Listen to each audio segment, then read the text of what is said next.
What's happening, everybody? It is your boy Trev. So I'm about to jump into a space with LL, Mr. Puya. We're gonna get a little caught up on what's been going on because there's been a lot going on. And as soon as he gets to the room, I guess he's in an elevator or something. He just told me.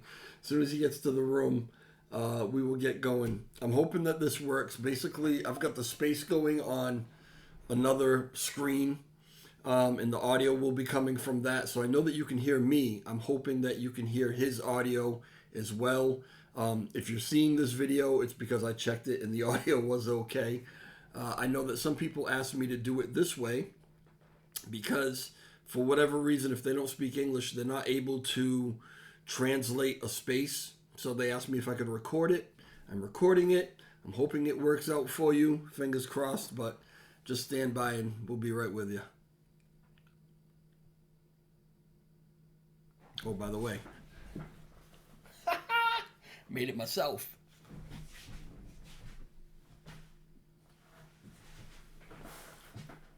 We've been talking about doing a merch, kind of a merch store or something like that. And I mean, bottom line is I think there are some other priorities right now. I don't know how many people would actually spend the money that it would cost to do it. Hey DJ, can you hear me? Oh, here we go. All right, give me a second. Yes, sir, I can hear you. Can you hear me?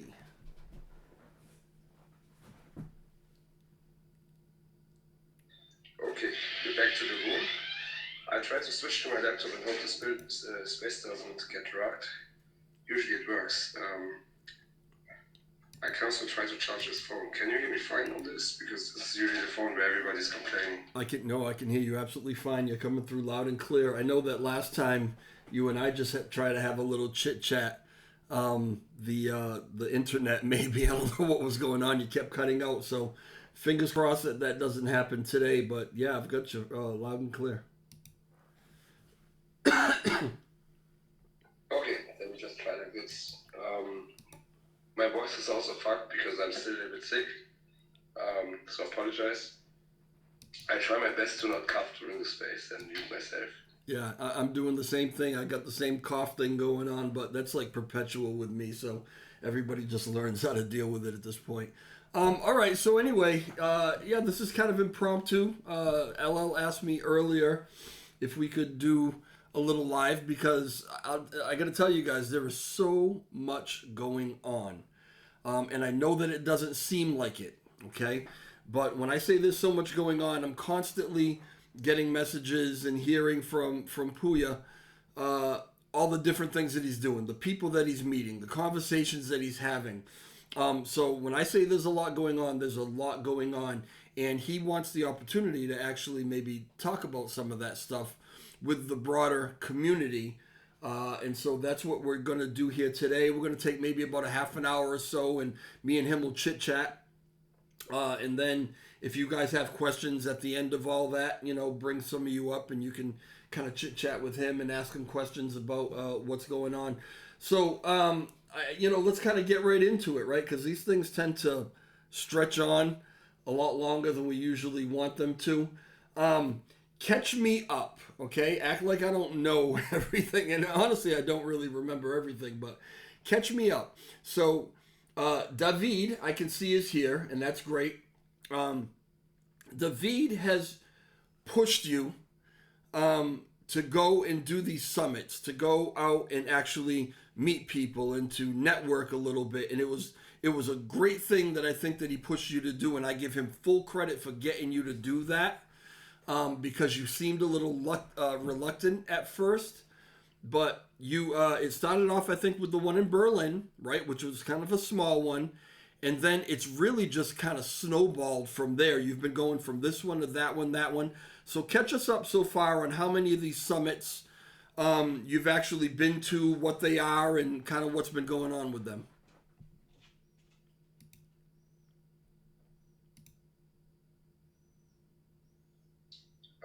So recently I was at Token 2049 in Singapore. And before, like you said, we were at Berlin, we were in Warsaw with David. And actually with Loic. He's complaining that I'm not mentioning him. Technically, we were not there, but we met you there. So that's how we got to know each other. Right. No, so the last event was Singapore. It was the biggest one so far that I've ever been to. I think it was the biggest event I've ever been to in my life, like even apart from crypto. The amount of people there was overwhelming, was unbelievable. I've never seen such a thing like this. Like they had booked. There is this thing called Marina Bay. It's like a pretty famous hotel there, and there's 3 towers that are like connected on the top.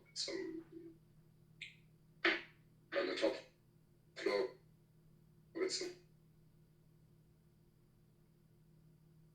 rooftop bar, and I was in like a big mall, a huge mall, and part of that is an expo center. Like I'm not sure how many floors, like 5 to 7, something like this, and they booked all of the floors for the crypto event, so it was huge. There were booths of crypto exchanges, there were stages. I think in the downstairs you had Maxi stage, you had Weeks and some others, like big guys. I think it was Stripe, if I remember correctly, and in the top floor you had like shitloads of companies in crypto, like the who's who of crypto was there basically, and you had the chance to go and talk to them during the main event. And apart from that, there was like side events starting from early in the morning to late night. There was parties, after parties,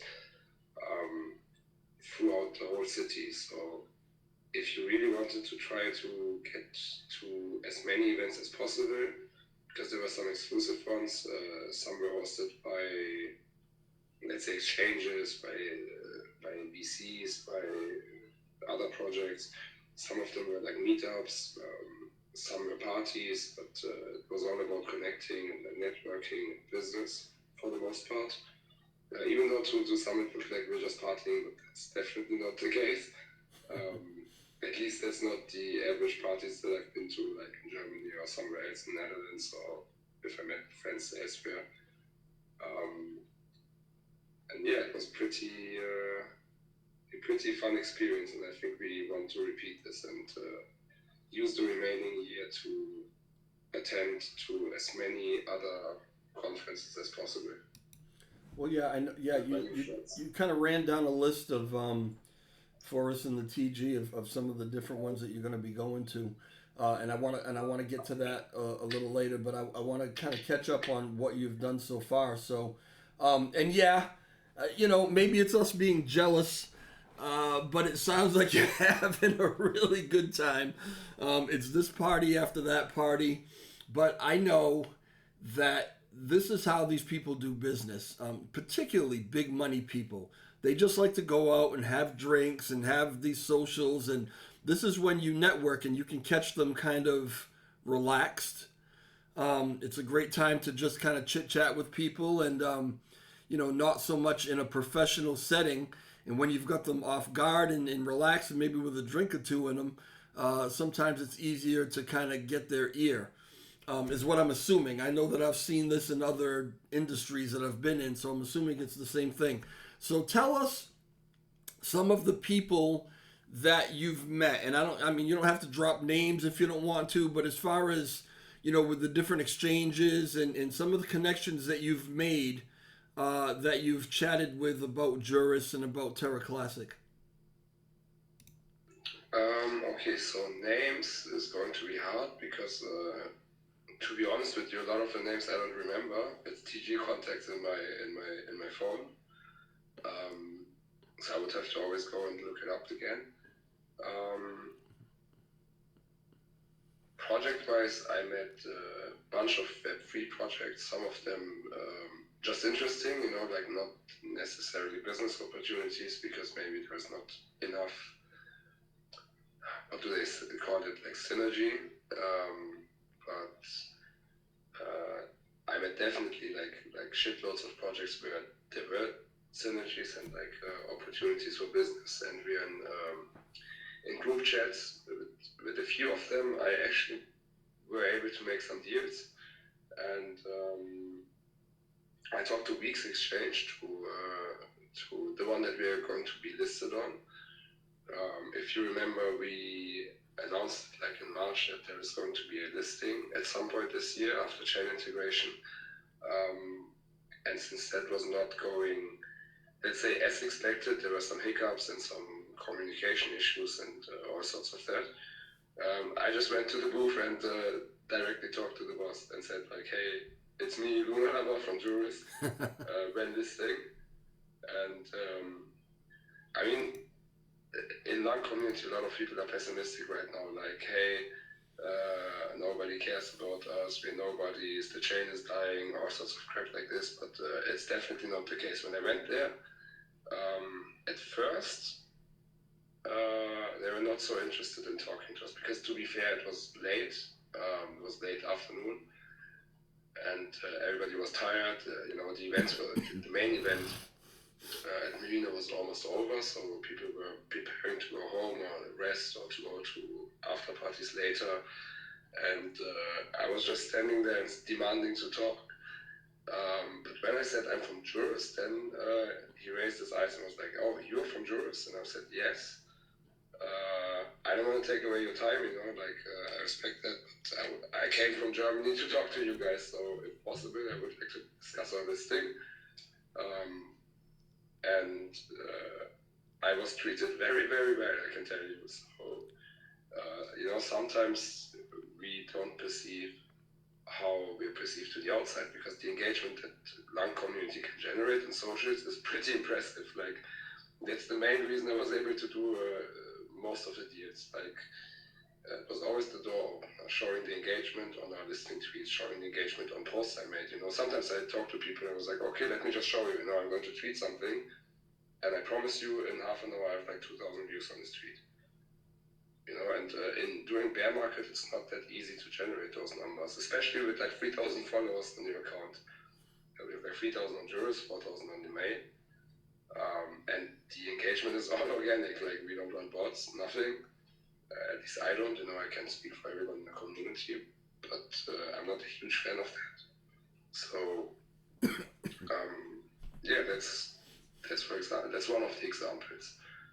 Other examples, because you mentioned how those people make business, I can partially confirm that's how it was usually done, and the best contacts I had were basically either provided through our new advisor. I cannot name yet because I didn't manage to sign the contract today, since I was busy calling for Whisper, for Loic, who's also listening here in the space from his couch and like 2 meters away.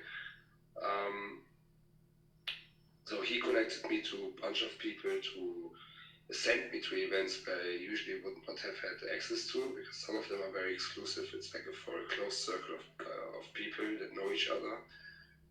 But through our advisor, I was invited basically to the most important ones, I would assume, just because of the names that were like attending there. But yeah, I can tell you it looks very nice to the outside. Even when you're there, everything is nice. Like all of these events were like, or most of them were like in these nice financial towers. You go and to the, 37th floor, to the 60th floor, and there's catering, there's everything. It looks like top notch, like in the movies, like you would expect. But honestly speaking, you don't really have time to get anything out of it. Like I went to probably 50 of those events, maybe less, let's say 30, I don't know. I don't really remember, but I literally had like 5 times the chance to eat something there, because you're just busy shaking hands, getting introduced to people, talking about your stuff, because if it's important to you, you should be spending time talking, meeting, exchanging numbers, contacts, taking selfies, so you remember the next day we were talking to, and discussing what we're working on, how we can work together, if there are opportunities. And then you don't really have the time to enjoy all of this stuff, like to the outside it was so glamorous and everything is, like you're treating yourself well, but in reality it's super stressful. Like you just heading from one taxi to the other, to one event to the other, and you're always late because there's traffic, there is, I don't know, sometimes events overlap, so you try to make it to both.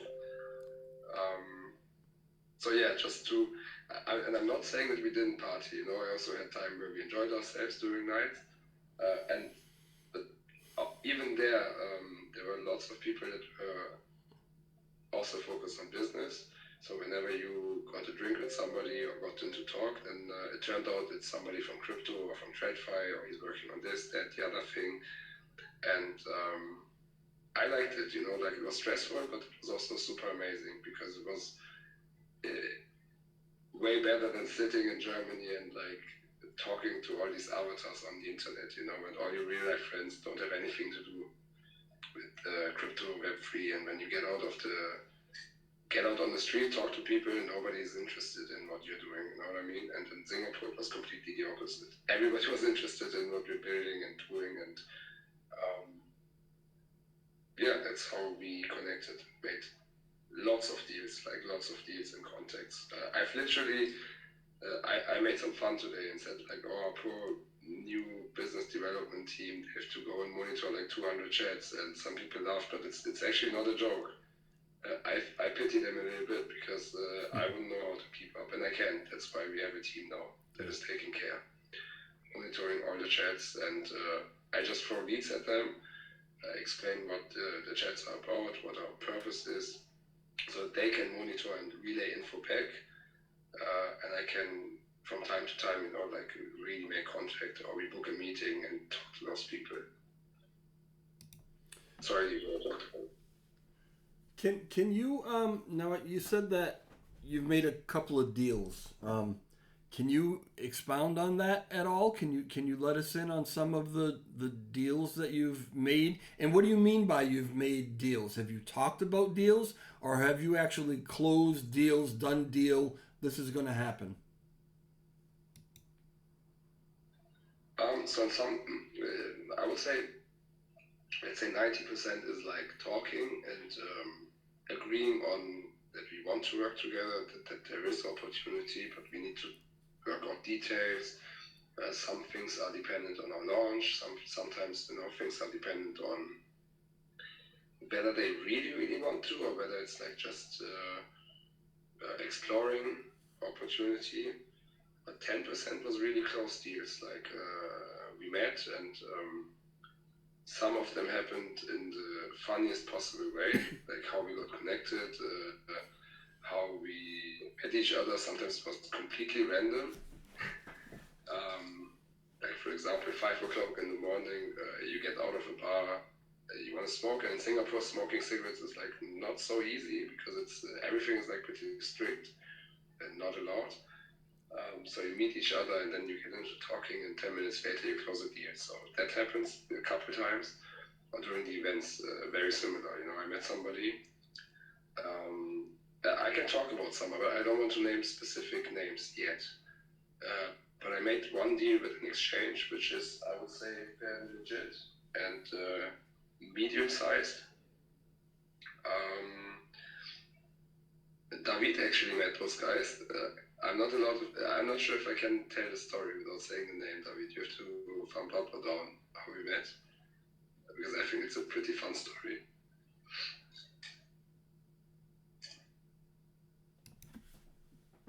Yeah, I'm not sure. Okay, if he's not I don't know if he's not reacting, I will tell it anyways. Then, at least I'll try. Go ahead.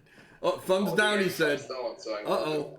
So does that mean that you can't, David, does that mean that he can't tell the story at all? Or does that mean that he can tell the story but has to leave out names? Thumbs up for he can tell the story but leave out names. Thumbs down for he can't say anything at all.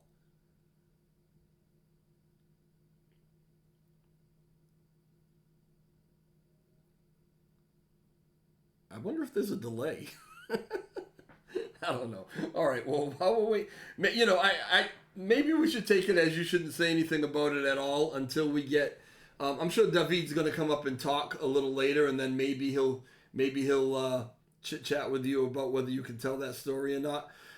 In the meantime, there was a story that you told me that I thought was awesome. You know, I don't know if it was one of the better things that happened to you, but from my perspective, I thought that this was a blessing. And it was that you ran into, you know, someone who you had some familiarity with, you know, as far as some different things. But anyway, this was a person who was some sort of investor, and you know, in that realm, and really understands what it is that people are looking for when you're pitching Juris protocol to them, and was able to give you some really good hints. You want to tell a little bit about that story and how that went down?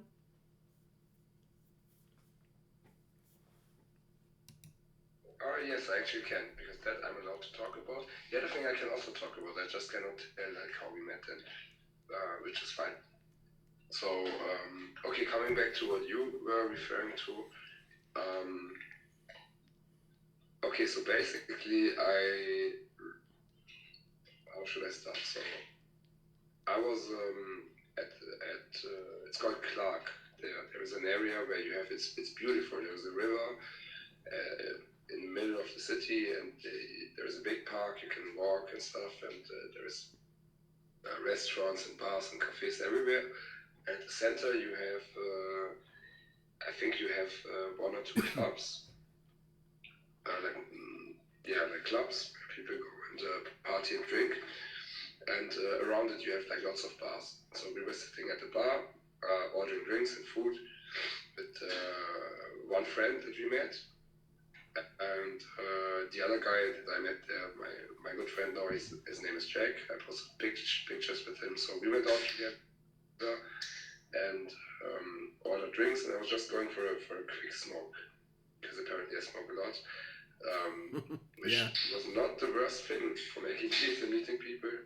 Not so good for my health, but good for business. So I went for a smoke, and there was this one guy who wanted to pass by. You know, like I was actually done smoking. I wanted to leave, and he was like passing by.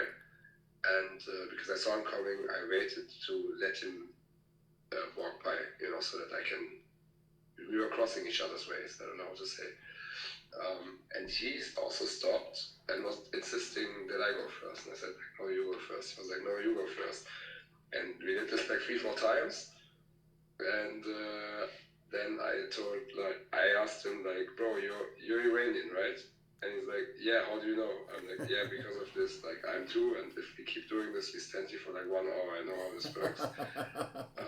It's a cultural thing, you know, like I don't want to explain like everything now, but it's a cultural thing. You have to like let the other guy go, and it's kind of a playful thing. So then we had to laugh and started talking, and he was asking me like, hey, what are you working on? Why are you here? So I explained what I'm working on, why I'm in Singapore, that I'm representing my project, and a little bit the chain, what we're building, why we're building it, you know. And at first he was just asking very general questions, and I didn't think anything into it. And I didn't ask him what he was working on. But then during the talk, the questions became very specific, and he asked them in a way that I was familiar with already from the past events that I went to and from the people I talked to.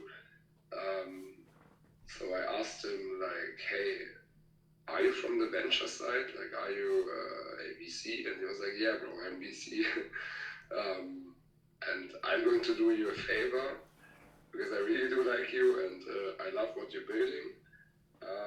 But the way you pitched this to me, and I basically pitched it the same way that was in the pitch deck, more or less. Right, so David, with the help of, like, let's say we created with the help of David a pitch deck for investment that explains the tokenomics, the, let's say, short history, and focuses on the lending protocol, the features, everything that we thought might be interesting for investors. And it turned out that it's not exactly what VCs would like to hear, according to him, right? And I looked him up. He's legit. He knows what he's talking about, and he told me, bro, I want to really help you. You guys have a great product. You're a passionate founder. I love your energy. You know, like everything is fine. Your tokenomics are fine. Your product is fine. you're investable, but the way you pitch kind of sucks. Not really the way I'm pitching, but your pitch overall sucks. You're focusing on the wrong things. And he was the first one who said it like in this way. The others, they were interested. Later, some of the guys that I talked to previously double, triple texted me to get like more infos, to set up calls, meetings. So it's not, like that. It doesn't mean the pitch deck was complete shit or anything, but he was like, your approach is wrong. You're focusing on the wrong stuff. For your users, maybe tokenomics matter. Maybe it matters like how great the protocol looks like. All of that stuff to us as investors in first place does not really matter. We are focused on other things, let's say. I don't want to get too specific because then I give away everything else. But basically, he helped me to refine the strategy for pitching. And as you know, we had a big meeting yesterday. Discussed this for like 1.5 hours, I think. And we are changing a couple of things in how we approach these guys based on his advice. And he literally spent like over an hour right there to smoke with me and explain to me like how things work, how his friends would invest in this, like they are also VCs. And was one of the most valuable contacts and advice I got during the whole conference, and it just so happened that it was completely random. 5 o'clock in the morning, I don't remember, maybe 4 or 3 o'clock at Clark Bay. Yeah, that was an awesome story.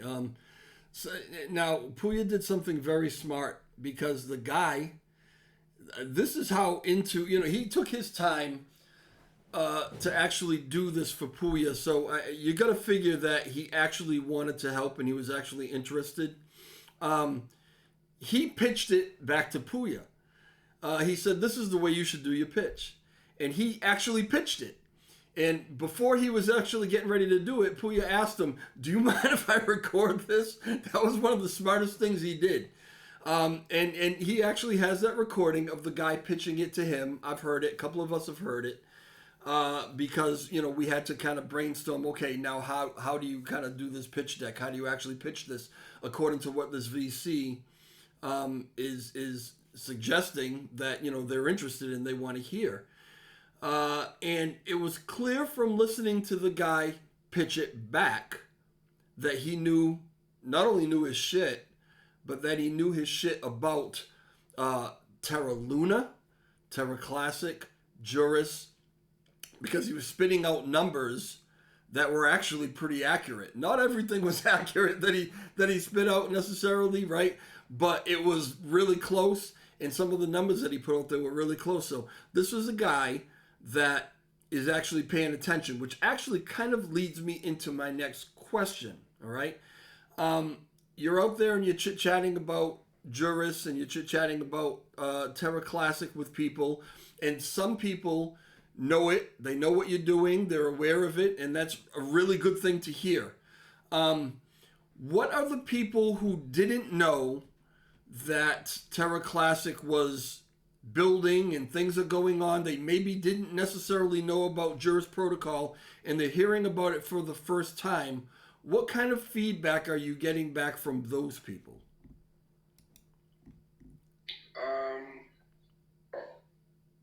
Okay.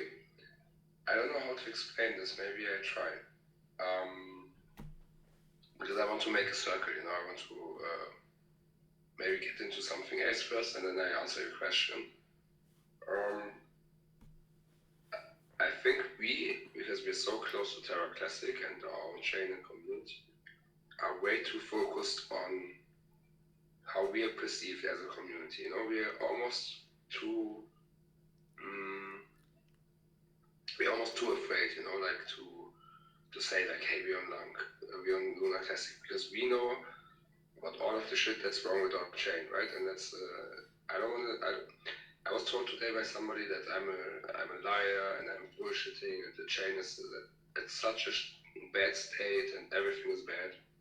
Why am I going and telling people, hey, everything is nice?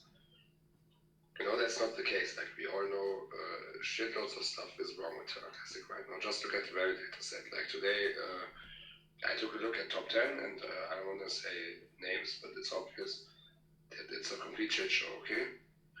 A lot of other things are not great.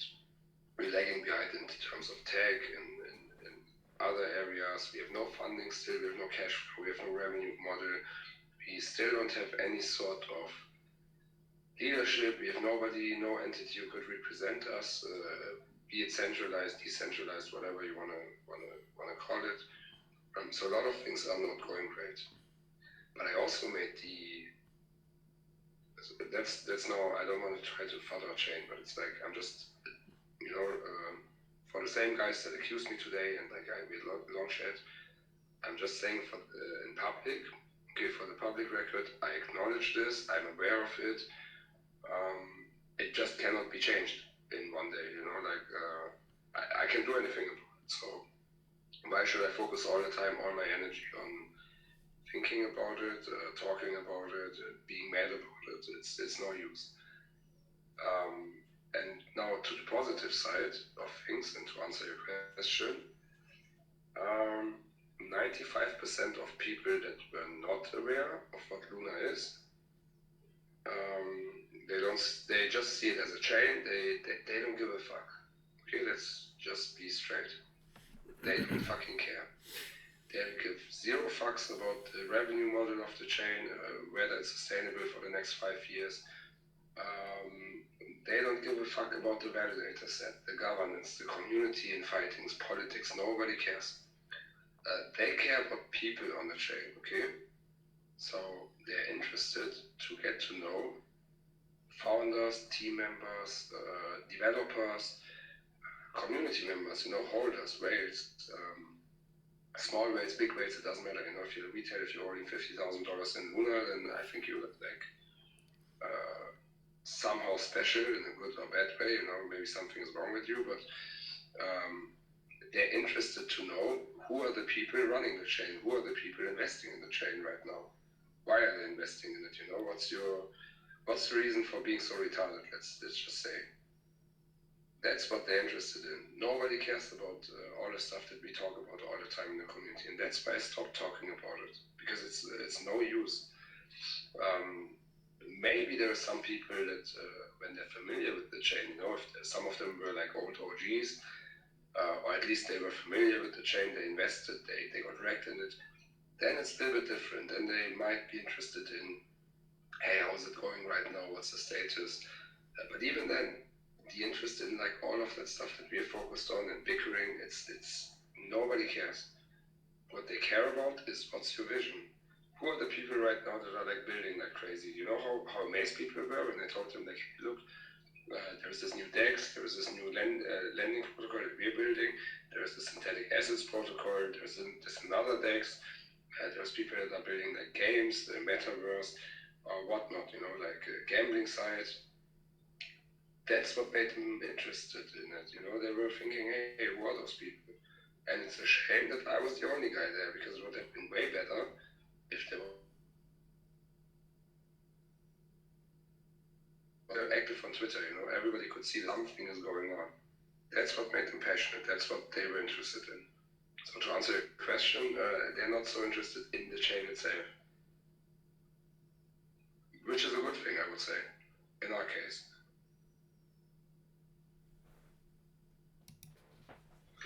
Danny gave me thumbs down, so if he wants to disagree, he has to come up and say something. And that was my impression.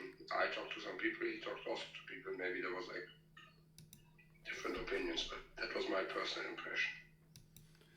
Yeah, everybody's going to have a different perspective on what it is that they're hearing, and what it is that they're seeing. Obviously, I'm not out there with you, but I hear what you're saying. They're just curious, and they're interested to know that there are people that are actually building on the chain. It was something that they were unaware of, and they want to know who these people are. And I wonder why they want to know who these people are. Is it because they think these people are nuts? Or is it that they want to know these people that are persevering and that are really just have a love for something, and what their motivations were for wanting to know, I don't know. But part of my question was when you told them, and that's good about Lunk, okay, you guys are talking about it and letting people know that, we're still alive. But part of the question also was for people who hadn't heard anything about JURIS protocol in particular.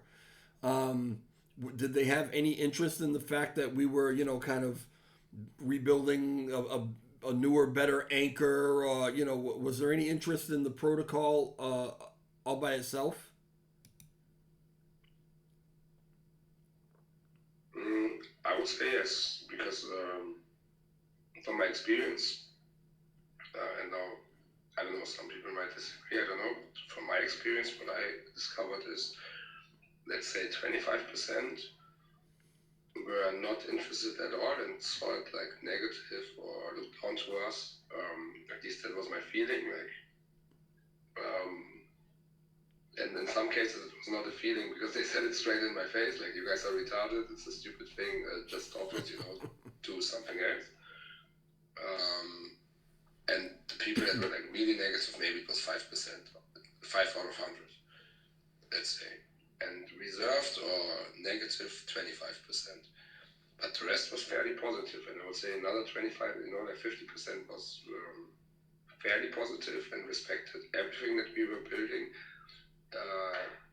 Because I told them everything is like based on community engagement, not engagement, but community, with the help of community, okay, with volunteers, the people that were willing to spend personal time, resources, with the hopes and dreams, but the expectation of nothing, right? Big hopes and dreams, and like thinking with big passion, but not really expecting anything because it's so unreal. It seems like unrealistic to get anywhere anytime soon. That in my opinion, most of people they at least they respected that. And 25% was really, really impressed, in my opinion. They were like really, really impressed, and some of them even offered like help. And I think seeing that people like us, not only JURIS but also others that we also promoted and like mentioned, are working together as a community, as a family that often fights, but at the end we're all together still. That is pretty impressive to people because it's rare. It's not happening often, especially not in bear market. Okay, we're in bear market. Other communities or other chains, they live from past investments. They don't really live right now because retail is thriving, because there is interest in the chain, because people are super excited about the new tech or anything. The community engagement sucks on big chains. There were you already saw it on ETH Warsaw, and I think in Singapore it's even more obvious. We had all these big projects, they shit loads of funding because they could afford to have like big booths. But when you went to the engagement on X, it sucked. I'm honest, it sucked. And they were all jealous at our engagement, at our community. Okay, people there were jealous at our engagement, at our community. Yeah, that's beautiful to hear. Hey, how come you guys? One of them literally told me like, "What the fuck?" I'm sorry. No, I was just saying that's beautiful to hear. I mean, I love that. Yeah, I love it too because it's people need to hear this in Lunk, because everybody's so negative all the time. No, but there's no reason to be negative. We have a fucking great community in the middle of bear market where chains that they have all the money, they could buy anything they want. Okay, the only thing they cannot buy is real engagement because nobody cares except for Lunk. So why the fuck are we fighting each other all the time? Why the fuck are we like so negative about the chain? Oh, the chain is dying. Oh, this, that, the other thing. I cannot listen to that anymore. I left all the groups that are so negative all the time about the chain because I cannot listen to that anymore. I went there, talked to real people, talked to real projects, and they literally told us, bro, we're jealous. Like, how can we get some of this community engagement? That's literally how I made half the deals. Hey, look at our engagement, look at our community. You want to have exposure to this? Make a deal with me, give me good deals. It's pretty simple, We have a great selling point. We have real people that are passionate about our chain, And for some reason, most of them are stuck, lang, emotionally attached, or whatever you want to call it, and it's priceless in crypto. The others would kill for this. They can pay shitloads of money to get the nicest marketing, to get the nicest booths, to get everything. But at the end, they come to me and say, we're jealous. How do you manage to get this engagement with your 3,000 follower account? How the fuck are you trading at 10 million market cap without having an actual product yet? Having all your dealers and everything? Like, they're impressed. Not only by JURIS, but also by the others. Like, how do you guys do this? Like, how do you manage with... Another thing, I asked lots of people, like, to guess my budget for JURIS. And they were like, oh yeah, you probably don't have this much, right? You had like probably less than 2 million. I'm like, yeah, divided by 10. And then again, divided by, take 25% away from it and maybe we get closer. And they couldn't believe it. Like, how the fuck do you manage? I'm like, yeah, because people are passionate about it, because it's real retail engagement. It's real people building on this. Regardless whether they get the best deal, best payment or whatever. We just want to make the chain go up. We just don't want this shit to die, right? We're here for 3 years and we're not going anywhere.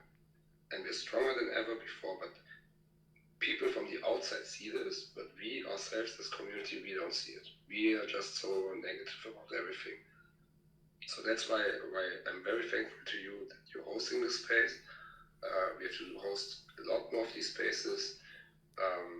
And right now it's all talking, but when I start to announce the deals and some of the people that joined us, like our advisor, then people will see that it's actually true. I'm not making these things up myself. Why would I put me in a pretty shitty position if I'm lying about this?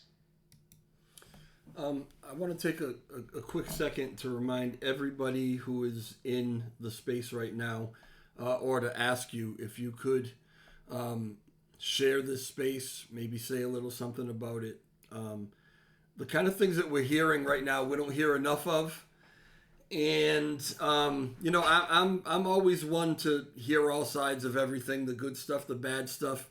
And sometimes it's a problem for me when all you're hearing is the good stuff and don't talk about the bad stuff. But Puya's right in that in certain groups, all you hear is the bad stuff. You don't hear this good stuff. It's very, very true that a lot of this community has been here for 3 years or 3.5 years or whatever the hell we're going on right now. A lot of us, I look in the chat and I just recognize a lot of names that I've been seeing from the beginning, and I've been here pretty much from the beginning for the most part, right? So these are the positives. Okay, and he's right in that there probably aren't a lot of communities out there who have this kind of die-hard, just crazy-ass community who really hopes and dreams and wants to see something happen. And we need to talk about that a lot more. So, yeah, let everybody know that the space is going on and see if we can't get some people in here, some more people in here so that they can kind of share in this. Now, the other thing that I wanted to say, we hear this story a lot amongst some of the biggest names in the world, the most wealthy people, the biggest companies, their CEOs and their people who created these companies. We hear the story a lot about how coming up, people told them that they were crazy, that they were never going to achieve what it was that they've now achieved. And, there are some people who hear those kind of things and they let that negative get into their head and they start to doubt themselves and they never really get to where it was that they wanted to go. But then there are other people who hear those things, who hear the negatives, who look in the face of people that are telling them they're absolutely nuts, they're not going to go anywhere, and it fuels a fire inside of them that says, oh yeah, watch. That we've got a lot of that on this chain. We were just listening to Nico, I call him. I think I'm the only one who calls him that. But anyway, we're just listening to Nico in the space right before this from Cookie and talking about the Lunkverse. And he's one of those people. it doesn't matter what you tell him, he will just spin it to the positive because he has such a passion for this chain and he has such a passion for what it is that he's doing. There are a lot of people like him, like Puya, still on this chain, and that's where the hope of the chain is. So I'm actually really, really happy to hear that. We've been chatting. I want to say something, DJ. I Sure. want to add Yeah. something to that. Please. Because you said, I want to add, I have to be careful because I cannot, I could in theory, they would deserve it, but I won't say it at this point because it's not good for business. Let's just say there is an entity on the chain that everybody knows, and we're not going to name any names on the space. It's not required. But I was connected to them to go and talk, okay, to one of the big investors, to the VCs. And so basically, I went to those guys' event. Okay, it's an entity that is known on this chain, and got into talking with the investors that are invested in this business. And one of the main responsible guys that I was connected to, basically, that was meant to be a good thing, right? And I was thinking, based on my own experience in the past and connections I had and assumptions I made that were apparently wrong, that this is going to be one of the easiest meetings, okay? This is like easy going, right? Because I was talking to people that had nothing to do with Luna, got wrecked by Luna. I was expecting way less from them, and they were super positive. And I went to these guys. And I'm literally talking to the. I don't want to name the position or anything because it's already delicate enough that I'm talking about it. But I want to make a point because this is very personal to me. Can you imagine that somebody who's invested in this chain indirectly through his investments and the companies he's invested in listens to you telling him the story of how you guys are, like we, all together. In my case, I was also talking for JURIS, but we as a chain are reviving, doing everything we can to get this chain back up. And then this guy's laughing in my face. Literally laughing in my face, like with this, he's not even trying to hide it, he's like, the facial expression, it was like, I should have recorded it. If I could, I would, just to show you. So he was literally laughing in the worst possible way. The same way that you said, oh, you will never make it, you will fail and everything. At this point, he's laughing at us like this. Not like a year ago when we were starting out, not like 1.5 years ago when this was like all an idea, not like 3 years ago when the chain was crashing. Today, at this fucking event in Singapore, I mean, it was their own event, they had a host, so it's his home, he can act however he likes, but he's literally laughing in my face, like, you guys are retarded, like, what the fuck's wrong with you? Why are you doing all of this? Those guys are supposed to have interest in the chain. Those guys, my point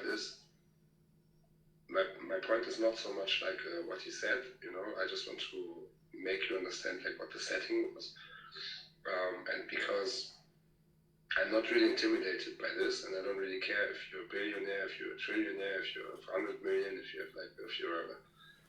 a homeless guy. If you treat me like this and you don't believe in our stuff and you disrespect me like this, then I don't really give a shit, and I just answered him literally the same thing that you said. I said, when we started out, everybody was laughing at me. Everybody told me how I'm going to lose everything, how this is never going to work, how this chain is doomed, how I'm going to lose my money, my family's money, my investors' money, everybody's money. With basically the same facial expression, it reminded me of it. I literally told him, do you think I give a fuck? Like, if I gave a fuck about your opinion, like, I didn't word it like this, okay, for the record, I was like polite and everything, okay? this is a Twitter space, and that was a different setting. But I told him, like, do you think I care? If I really cared about this, if it like, got to me, what should I do? Should I stop this now because you're like laughing at me? You're not, like, the level of disrespect was like unbelievable from these guys. And still, I'm here, I'm building. It was just like, it turned me off for like 10 minutes, like, maybe after the event, it got to me for like 20 minutes where I was like thinking a bit, this was really bad and whatever. But at the end of the day, why should we care? If they don't believe in us, let them. We will prove them wrong. Next year, when I go there, I will go and rub it in his face when we are trading at 100 million or 1 billion market cap.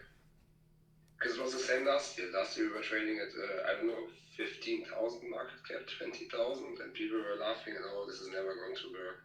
Now we're trading at 10 million. Now we have a fucking amazing product because I've seen it. The others didn't see like how it's going to be. We have an amazing team. We have engaged team members. Everybody's working his ass off. Despite we still have no funding, like fundraising is still happening. Everybody's motivated, cheering for us.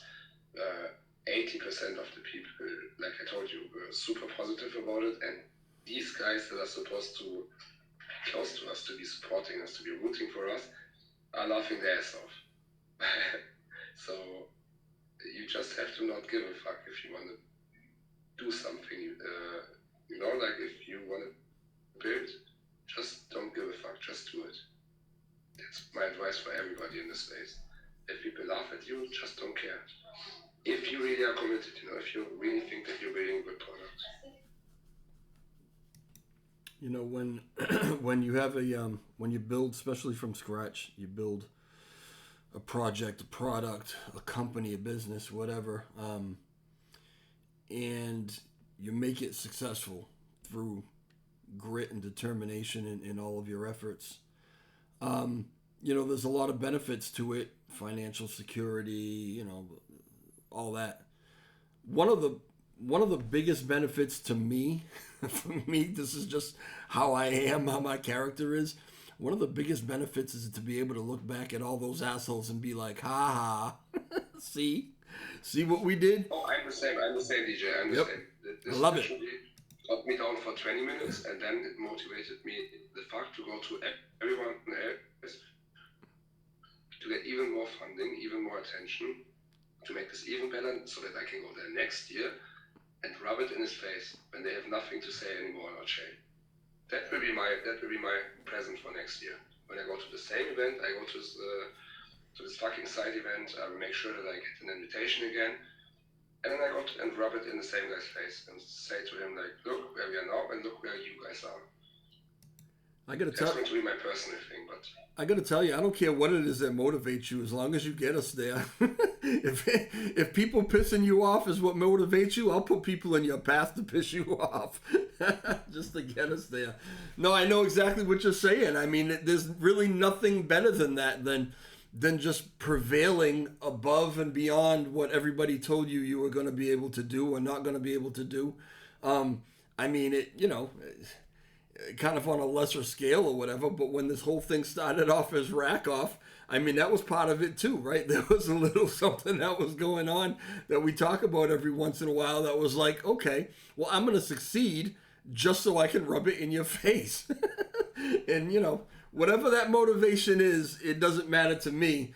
I hope that everybody that's listening to the space and everybody that's listening to LL, even when you read his tweets and stuff, I hope that you can feel and hear the passion, because it's rare. Even with some other people who are building on chain, I'm sure that they're very passionate about what they're doing. And there was a time that I told him, if you're having a good time with this and if you're really enjoying it, how about letting people know, because it's not in your voice, Everything was very monotone. But we have grown. LL has grown, and I'm hearing. I can tell you, from me to you now, I can tell you, I'm hearing the passion, and it really just amps me up that much more. Like I really need anything to amp me up, because I kind of do it for myself. But I'm hearing the passion now. I'm hearing the inflection in your voice. I'm hearing just the emotion, the raw emotion, and it's beautiful, man. I'm really cool with it. The German out of me. Since I'm not in Germany right now, it's maybe it's also a different setting. Yeah, maybe that was People it. around me are not like this anymore. Uh, and one of the last two things that I want to ask you about, now that you brought that up, what are your plans exactly? I mean, you laid out an itinerary, and it looks like Germany is something you're going to go back and visit, and not like it's almost like not like that. You're going back home. What are your plans for the near future over the next year or whatever? Are you living somewhere else now? Um, okay, so what are my plans? I'm going to visit Germany soon for like 2 days, 3 days maybe. Um, Somebody who's in the space is joining me on my travel to the next two events. Three events actually. I think we go to Dubai, to Cosmoverse, and to Thailand Blockchain Week. And afterwards, it's undecided. But I would love to go to Argentina and to El Salvador. El Salvador in particular, because it's like I never went there. They had Bitcoin as like local currency, and I think Tether moved there, moved their headquarters to that place. It's becoming like a center for crypto investments. Okay. So maybe in 50 years it's something like Singapore today, just for crypto. And so yeah, this year I will probably be traveling around occupied. Not in Germany, unfortunately. I'm so sad that I cannot visit this cold country until Christmas. Christmas, I'm going back to my family, and I haven't like 100%. Like I mean, in my head, I've decided already, but I didn't do the necessary steps yet. But I am honest with you. I'm not planning to go back permanently to Germany. So I will keep my residency, I will keep my everything. I'm not into like trying to evade tax or anything like that. I have my corporate structure in Netherlands, Germany, my parents live there, so I'm not going to be away forever. But I have a deal with Loic that we're going to travel around together, find some nice spots where we can just sit and work on our projects. Since he's pretty heavily involved in JURIS right now, every day a little bit more, and I'm involved in Whisper to some degree, helping him to code sometimes or motivate each other. So that's probably what we're going to do next year. Just traveling around. There's lots of conferences. I want to go to as many as possible, and just devote my life to this JURIS thing. But just for the record, it's not a big sacrifice, so I'm enjoying it a lot more than sitting at home and building in my own little room, even though I have a pretty nice apartment, and my friends in Germany some of them told me like, you're crazy for giving it up, but the ones that really know me were supporting the decision. My parents actually told me don't come back, because they talk to me, they saw how happy I am, how productive I am. And that I'm really like doing something with my life. And before in Germany, I was also doing something with my life. I was like working on JURIS, but let's say in a different way. Not with the same passion, not with the same mindset and mental health state, so to speak. You're in a great position. You're a very young man. You don't have any children. You don't have a wife at home. You're kind of free to move about the world, and that's great. If you know the story, I'm super glad that I don't have children or anything like that. Yeah, but I guess what I'm saying is, you mentioned earlier about all of the other projects on Terra Classic and how nice it would be to be at some of these summits and these conferences and such.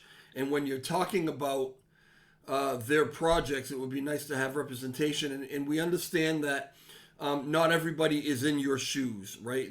Most people do have a family at home. They have wives, they have children, they have even in some cases jobs, 9 to 5 jobs. And so they can't do that. But I hope if you're, and I'm speaking to all of the projects on Terra Classic, right? Everybody. I hope that one of the things that you're really getting from this space today is how far in advance, or how, let me see, how can I word this? How many doors are opening through the efforts of what Puya is doing. Meeting the big people, the big people that represent these exchanges, the listing people, the VCs.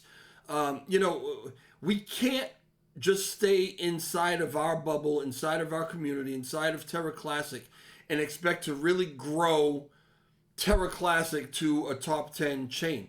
We've got to get actually out there and meet these people, let them know who we are, get them interested, get them fired up about the chain, fired up about the projects. They need to shake your hand. They need to talk to you. They need to know and feel that you know what you're doing. They need to feel your passion, right? They need to look in your eyes.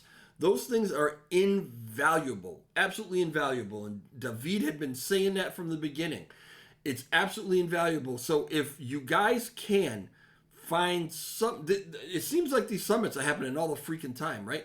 If you can find some time to get yourself to one of these, or even put the money together to send a representative from your organization, from your project to some of these and hang with these guys, it is going to help this chain by leaps and bounds. So yeah, that's kind of my plea to you. Help in that way by actually getting out there and doing what Puya's doing, because I give him props. It's awesome. It's awesome where we're actually going to go, and I think that we're probably way further ahead than we would have been had this not been going on. And he's just going to keep doing it. So I've got all the confidence in the world in JURIS protocol and what it's going to bring to Terra Classic. All right, my last thing that I want to say to you. Oh, and by the way, what's up, Loic? I know you're in the background. My last thing that I want to talk to you about, that I would like you to have you talk about, is, and I know you're not going to mention his name yet. I know that you're not ready to introduce this whole thing, but you met someone that you talked briefly about as far as an advisor. Can you give us a little bit more about what this person has done so far for us and what it is that they will be doing in the future? As far as, moving us into different areas or helping to introduce us here and there? Yes, I cannot say the name because that would be shit before signing deals. Even though we work together already, and for us it's like done deal. We decided on the conditions, on what he's going to help with, on everything. We shook hands, and for me, the way I did business for my business mentor and old boss, that's a done deal. When you shake your hands and you agree on stuff, then it's done. And I think the other person also rolls like this, so we just have to basically sign. He sent me some draft for a contract and said I need to take some stuff out, like himself. I should review it, so I really didn't have time to do it. That's the only thing left. After that, he will be public on our website. I want to maybe ask David to change a little bit about the website so that the team section is a little bit more detailed, maybe, and we can have the founder, maybe an advisor, and the core team. I didn't make a decision yet, but to have a little bit more profiles about people, because it's good to have people like this publicly available to the public, so that they can come to the website and see like, oh, there are serious guys involved in this project, backing it, supporting it. And coming back to your question, what is his role? His role is the role of an advisor, so he's not an investor himself. I would assume that he buys in as well, regardless if he didn't buy yet, he probably did. But it's not like VC type of investment or anything like this. but what it does is basically, how should I say this? Let's just say, I was told by a co-dev, just as you know, who has lots of experience in crypto, that how things roll in the background is like, there is oftentimes a club or a couple of clubs that are pretty much into themselves. You know, they know each other, they talk to each other, they work with each other, they hang out. And if you're in one of these clubs or you have the right connections, you know, the right people, things tend to be very easy because you get introduced, maybe with a positive, you know, like with a positive recommendation, and then basically things go from there almost by itself. It's very different than cold calling or going to a booth and starting to talking to people, because you immediately get connected to the right people. You skip basically a couple pay grades and get to the top and can talk to people who are like decision makers or people that have big money to spend and that are looking for collaborations or partnerships or whatever, investment, but they are waiting for the right people to introduce them, if that makes sense. They don't want to just randomly do stuff. They have their own network that they rely on, and they take advice or recommendations from certain type of people that they know. So our new advisor happens to be one of these guys. We met each other in Berlin, and shout out to David again. David did shitloads of stuff for JURIS, so you guys should be really thankful to him. Be nice to David, because you owe him all. He connected us back then, and since I'm super suspicious just by nature. I'm very cool with people very soon, but I don't trust them. Which is probably a good thing in crypto. I don't trust people easily, so when I met this guy, I was talking to him. He was interested in the project, and he said a lot of nice things, but unfortunately there were like 5 others like him who were also saying very nice things, and it makes you think, you know, like if everybody promises you like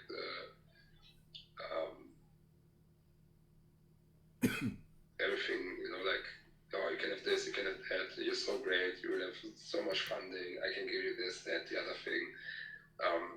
Then you start to become suspicious, right? Like, are these guys legit, and why are they so interested in it, you know? So I just kept, I talked to those guys, kept the line of communication open, but I didn't immediately like sign anything or gave the impression that I really want to do deals with them. And over time, it turned out that our new advisor was the one that I trusted the most, because he never pushed anything. He was always like very neutral. He didn't bullshit too much, you know, like promising everything. He was like very rational or reasonable, in my opinion, with what he was saying. It all made sense to me. And in many cases, he could back it with proof. So when he was telling me, hey, I know this guy, like I can connect you to, I cannot say names, but I can connect you to XYZ. 4 of the other guys that I was talking to were just saying it, and this guy was showing it to me, like, hey, look, we were having dinner last week with XYZ. Should I send him a message, you know, and tell him about you? Or let me just do it, you know? And then the other guy responded like within 5 minutes. So it proves you like he's not bullshitting, you know, he has the connections. So what happened is we met in Berlin, we talked for like a couple of days. Afterwards on Telegram, we had I think one video call or something. And then it kind of became a little bit silent. And from time to time he was texting me like, hey buddy, I have good news, there's this and that happening, we should connect. And I was kind of ghosting him a little bit, because I was just busy with development, and I didn't know, like, do we really need this? Is this like really trustworthy?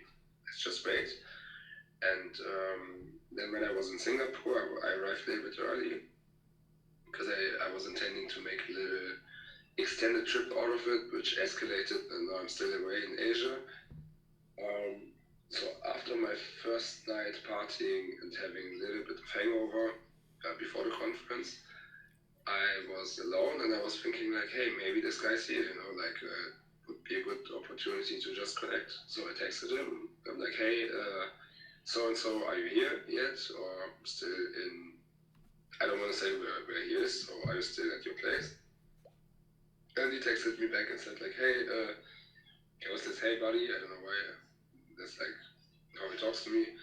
So I was like, hey buddy, I'm like at this and this hotel. Let's have lunch together. And then we met each other. I think I tweeted about it, right? We met each other. It happened so that there was already a big guy at lunch, and later he told me he organized it for me. So he invited the other guy to have lunch so that we can meet, and that went pretty well. So he connected me with someone, and afterwards he had time and I had time, so we sat down and we talked like for 5-6 hours, I think 7 hours, and he took his laptop. He basically looked into everything about the project with detail. So he did real due diligence, and I could answer all the questions.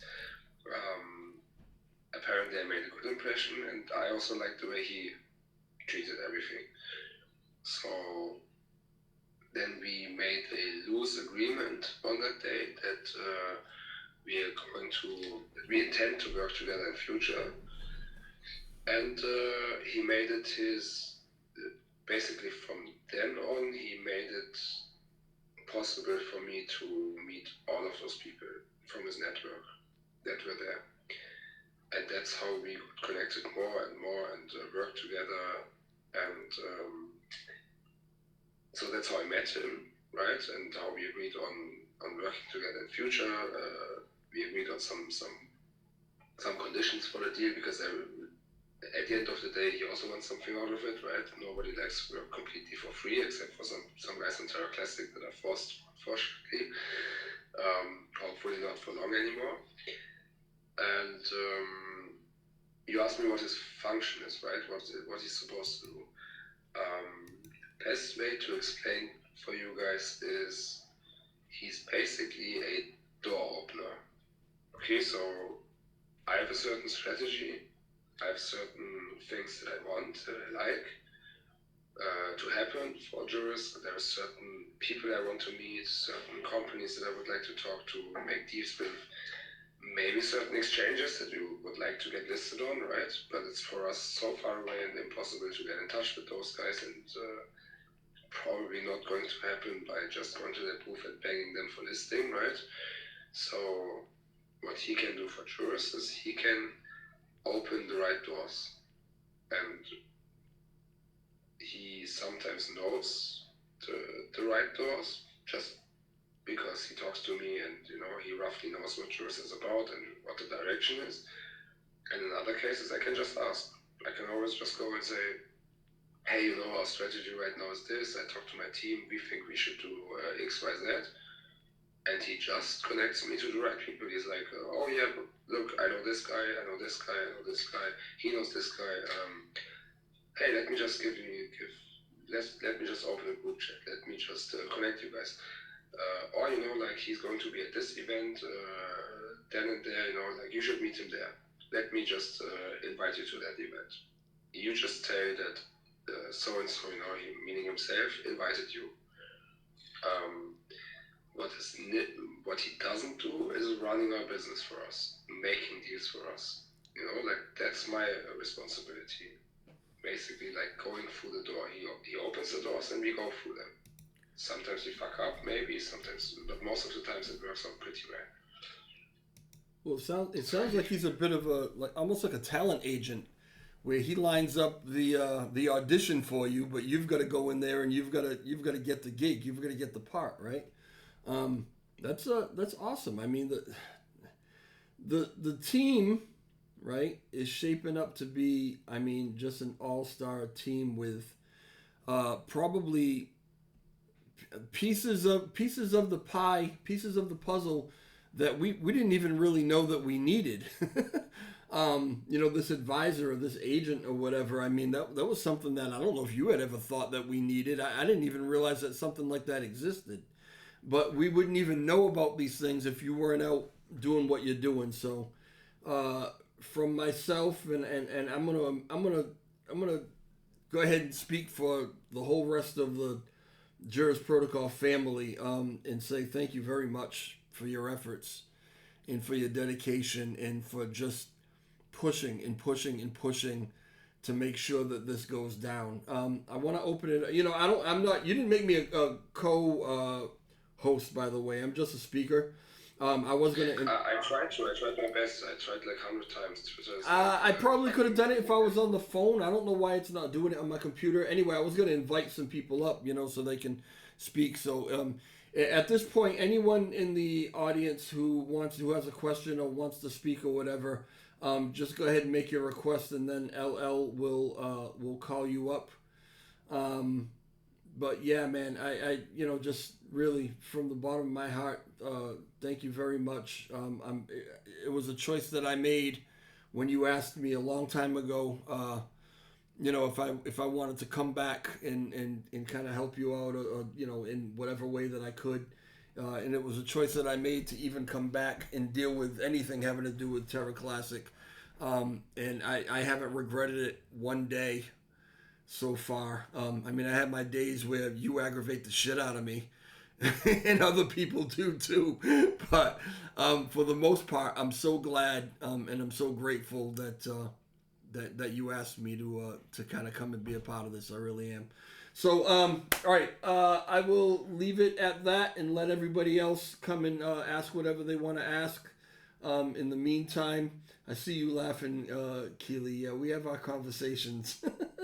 Yeah, anybody else that wants to come up, just holler out. In the meantime, if there's something else you want to talk about, or if Loic wants to step up, tell us a little bit about Whisper while we wait for some people to come up and ask questions.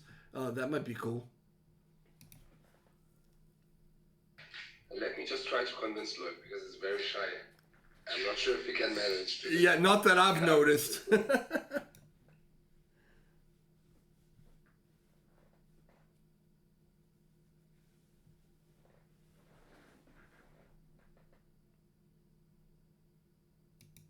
Is he? Is he? He's right there with you, isn't he?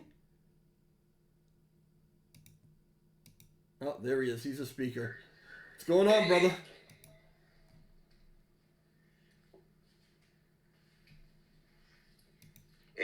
So yeah, talking about token 2049 first. It was great. It was great event. We met a lot of people. Pretty funny also to be with Puya there. Puya is a great guy to be with when you are in this kind of event. It was great that we participated in the hackathon. We won the hackathon with Puya. He helped me a lot developing and doing all this stuff for Whisper. And after chilling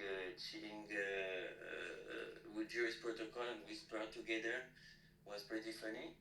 And now we are set up for new adventures. He's going to Dubai without me, but after we meet each others to go to Thailand Blockchain Week, we set up already some things. Can I say about the event?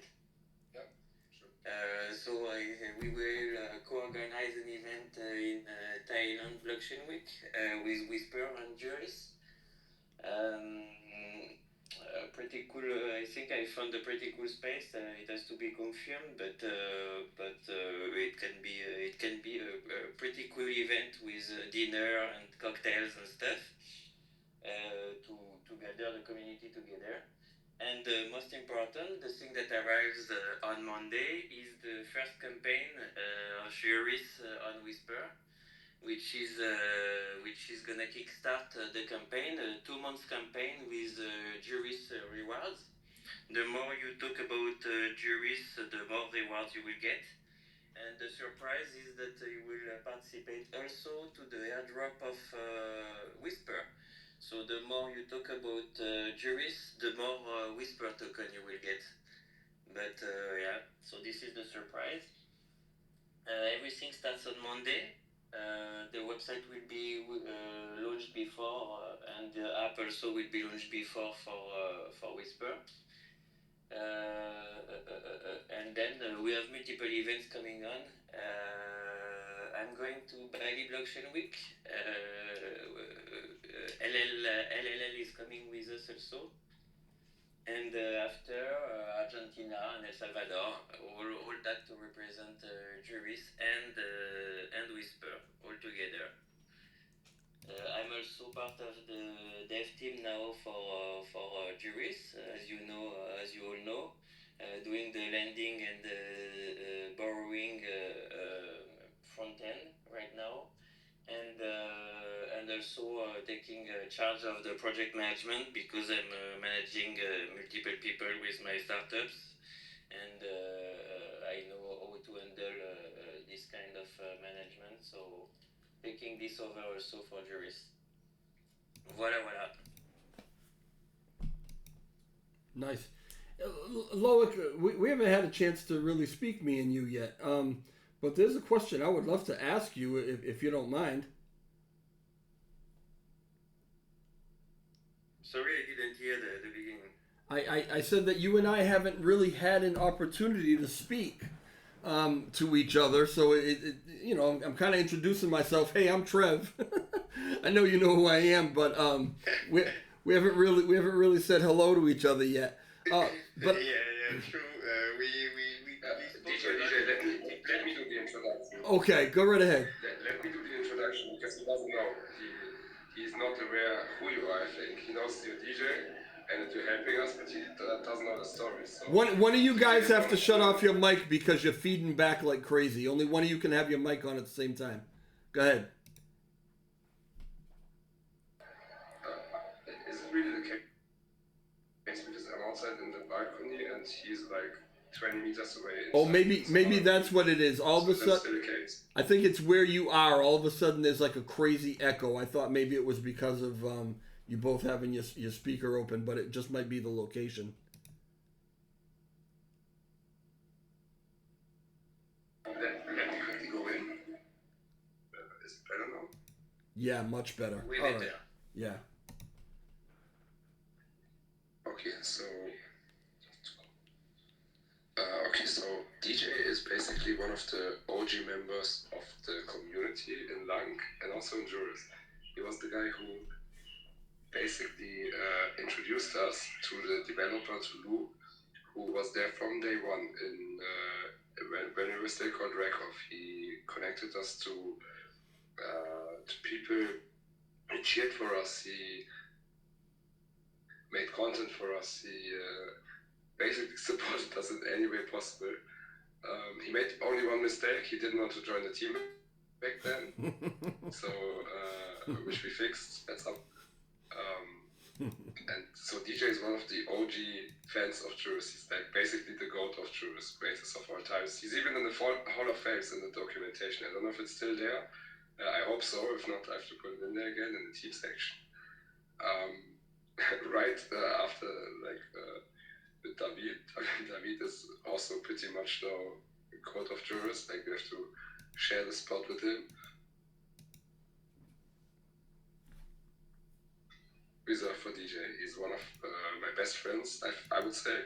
Even though I drive him nuts, I think sometimes he just hates me, but or as Keely would say, like Keely says she wants to punch me all the time, which is okay. I still love you guys.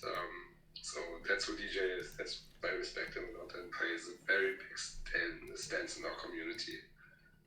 And I value his opinion and input always, even though sometimes I don't listen to it or forget to ask when he comes with stuff. I always think about it and say like, oh fuck, I should have asked DJ. I should have at least asked for an opinion.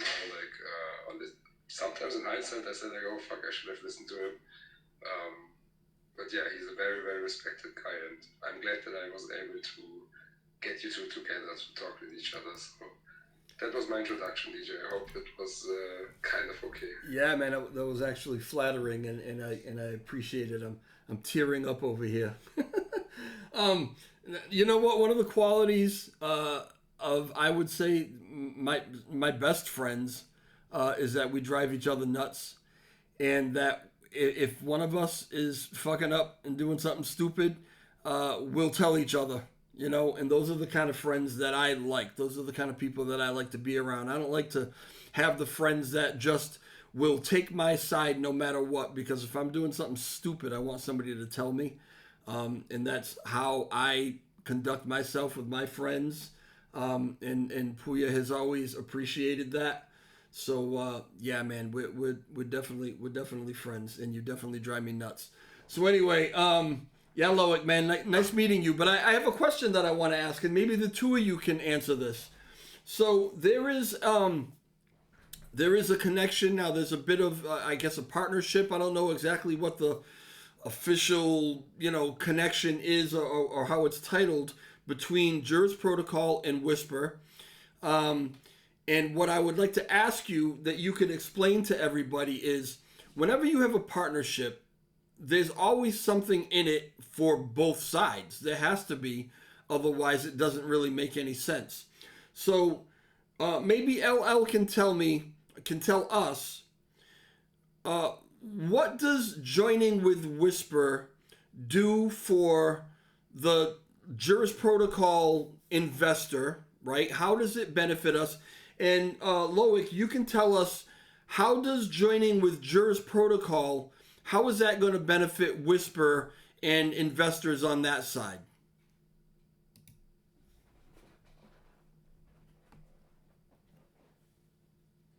So on my side, onboarding Juris as one of the first projects of Whisper is pretty good. The deal for me is not the best, because I get you for free there. But otherwise, I think it's good to boost the community, and it's good to also to boost the people talking about my project. After that, we have some deal with LL that he will develop for me, and I will develop for Juris. So so that I have a new developer in my team. Even if he's not the best right now, I'm forming him to be the best.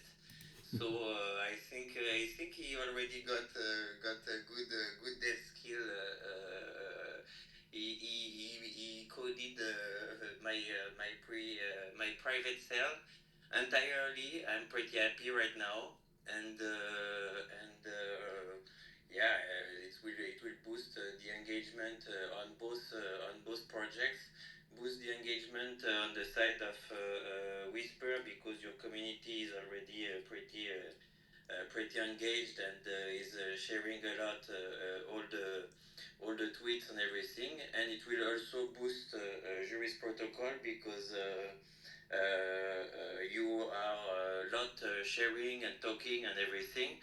But it will also increase your Twitter scores, and the people that are engaging will be more important on the Twitter side. So right now it's to boost both communities, and also to have developments on both sides to accelerate our developments actually, and to launch. Like we are doing these events together, we are traveling together, we are boosting together, to increase our communities and our engagement and reach.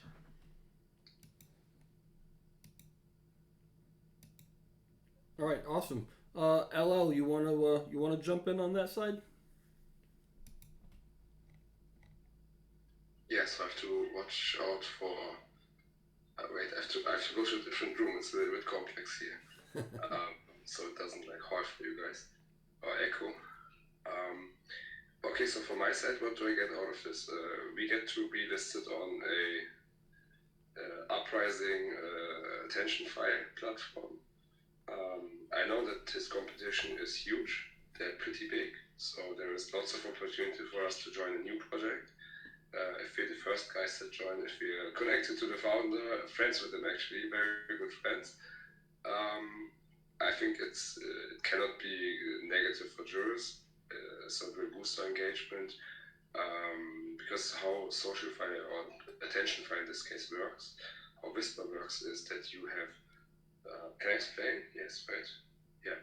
So you have campaigns that can be run by projects that are listed, like ours, for example, and the project owners can sponsor rewards for the community, for my community, our community, the JURIS protocol fans, investors, supporters, so that high quality tweets and content gets rewarded by the project itself.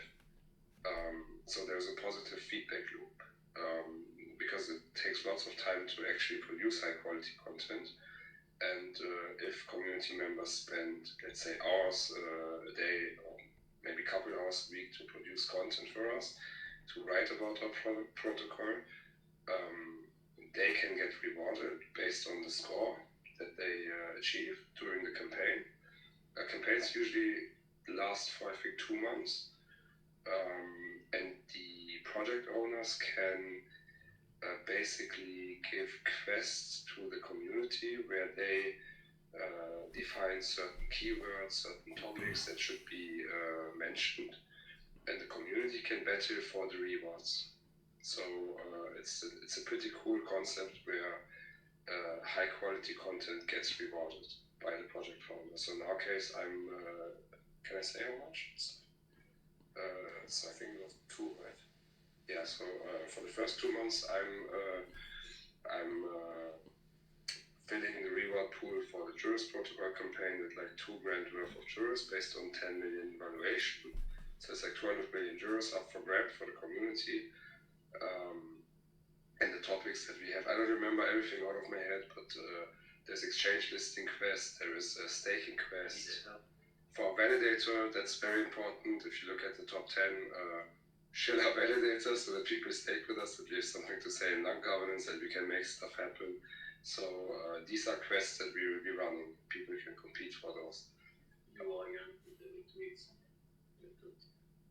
Yeah, so that's how it's benefiting our community. And then on the personal side, how it benefits me is I get to be in touch, in how do you say that, in company with a founder who's like more experienced than me, who has a better network, who has worked with other developers, has a team under himself, has different businesses, and we can learn from each other, and it's not so lonely, when you're traveling with friends, you're working together on your own project, and then you work on each other's project. It creates some sort of, it's also like positive feedback loop.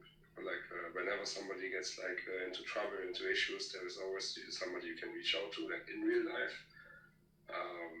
We motivate each other, like when he's like having a hard time finishing things, I can be there and push him to stay up tonight and actually code together, and then do Twitter Spaces 6 o'clock in the morning. So it's mutually beneficial partnership, not only business-wise. For me, it's also personal. I enjoy hanging out with like-minded people that care about the same things that I do, have similar sense of humor and interest. So that's what I would say we get out of it, or I get personally out of it. Loic, Yeah, for example, this hackathon in Token 2049, I wanted to quit, and it was 2 a.m. We went back from a dinner. I didn't want to do it. We were a bit drunk, and he said to me, "Yeah, we should do it. We should try." And I was like, "No." And then at 4 a.m., I was like, "No, I'm too tired. I want to quit. I want to stop." And LL was here and was telling me, "No, we need to do it. We need to submit something." And I was like, "No, I cannot, man. I cannot anymore. I'm too tired." He was like, "No. We absolutely need to do it. You came to token 2049 to do it, and he motivated me. And at the end, we submitted, and I was like, okay. Anyway, we worked only 6 hours. It's not possible that we will win anything, but let's submit it. And he motivated me. He said, "Yeah, we for sure we will win something." And then we submitted, and the day after we heard that we won. I was like, wow. And it's really because they pushed me. Otherwise, I would never have continued that. I would have slept and never have this win, hackathon win there. So pretty happy to have someone like that can push me when I want to stop, and vice versa, I guess. And it's really good also because we help each other in developing. We help each other getting things done, and it's really cool to have someone, some partner like that is always there and helping. Yeah, it's good that you guys are pushing each other. It's because of David that Puya is out there at all, and it's now because of you that he's kind of staying out there and going to all these different ones by being his companion. I think that if he weren't traveling around with you, he probably wouldn't be doing it by himself. So that's awesome, and I hope that this partnership, this friendship of yours, continues to blossom. I don't know if anyone has put their hand up to talk, but I would love to hear from David, because David is also someone who's been out there to a couple of these, and he has his own perspective on what he's seeing and the people that he's talking to. So I would love to hear about that, and I think that that's advantageous for the community to hear about. But I also want to say there were two. One of them just disappeared. I'm looking through the list, and two people caught my attention because they are listed as KOLs. Now, one of them unfortunately just left, and the other one that is left is Rusu Rusu Fun. She's listed as Cosplay Muse, which caught my attention. She does content, Web3 events, and a KOL. She's a KOL. Do either of you guys know who this person is? Because there's a lot of people in the chat that I don't recognize. And if you do or don't know who she is, it really doesn't matter. I would love to hear from her and find out what kind of key opinion leading she is doing. Other than that, yeah, I'm hoping that David... Oh, he's a speaker. Awesome. Let's hear from David.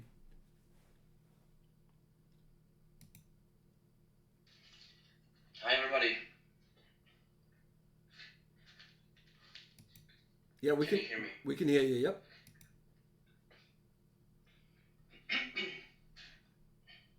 Is there any specific question? Because we can go for hours if there is no specific question. Yeah, no. Well, kind of what I talked about, David. I mean, because you've been out to a few of these summits and conferences too, and it was you that kind of pushed Puya to go out there and do it.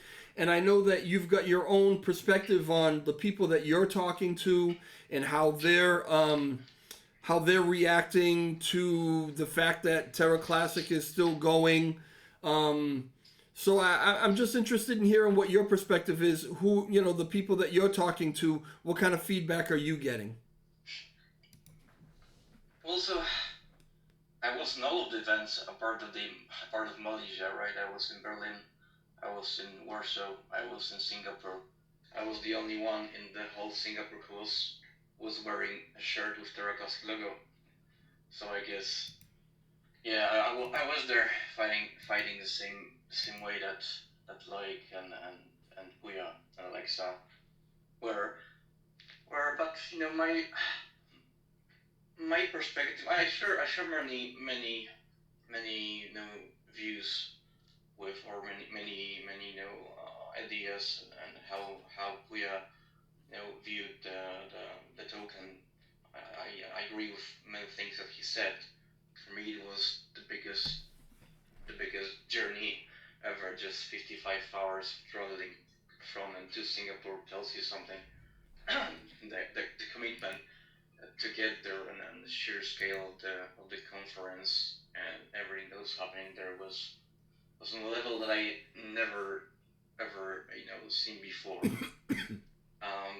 My overall experience is that I don't want to sound pessimistic, but I also need to be true to myself. My view is that if not for me and Puya, Terrakasi will not be mentioned even once in whole Singapore, and I'm pretty sure about this. So that's really not positive, right? The fact that Terrakasi is not subject of any topic on the biggest scene, right? But in the same time, there is opportunity because of this, and I would say that the other positive and also negative thing is that I met there more positivity towards Terrakasi than I maybe recently meet in Terrakasi itself. So I would say that 95% of people that I talk to in various events and the main event in all the places, we were doing this with OL. Some hours we were in different places. Some events we were sharing and working together. But let's say most of the time, or 60-70% of the time, we were in the same places doing same work. But my view is 90-95% people were very positive about the fact that we are trying and we are not giving up, and there's really a lot that is happening on Terragraphic, so that's good, right? But those people wouldn't thought for a second to discuss this topic, if not for two people, and maybe obviously also Loic and Alexa, who were with us there, right? So my view is a little bit neutral here. Some things were great. Some things allowed me to understand that there is a lot of work that needs to be done. But if anybody wants to do any business in Web3 world, that's what you need to do. You need to pack your bags. You need to find a way to get to the airplane, and you need to go that far. I have a wife. I have children. I have a child. And when I came back to Poland after 35 hours of traveling, my wife and my daughter, I didn't expect them to be in an airport, but they made a surprise for me, and I even started crying for a second, because it was the biggest, longest journey I ever take, that 3 planes and flying the second part of the world, but I did it because of JURIS and because of Terra Classic, and I do not regret any second of it, right? So it's not only people who don't have family, who don't have like the 5 to 9 job, that can go and attend those events. So I really hope that more people actually join us in the future, right? It's me, it's Puya, it's Frank, who was in Berlin, Nicholas was in Berlin, Benny was in Berlin, Vegas was in Warsaw, right? We need to have couple times more in order to achieve more, because there is plenty that can be done, and there's a lot of people who are very interested in what's been built on Terraplastic, what's happening here, and I wish I can get back, next year and be there once again. Maybe, hopefully, with already 100 million market cap of JURIS, maybe we'll have our own party there, rather than going to all of those crazy parties, right? So it was super cool experience, and something for the books. And if anything, that was hard work. Last day when I was we left the VC meeting that I happened to help. I get to the VC meeting at the rooftop of one of the buildings in Singapore.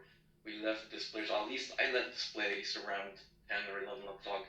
And what I usually do at those kind of events, I walk rather than taking a taxi. So I was walking like 30-40 minutes just in the night of the Singapore, one of the biggest cities, and just enjoying the silence and going back. And I at this point when I was getting out of there, I knew that maybe that's the last time I see Puya here, because next morning I'm already on the airplane.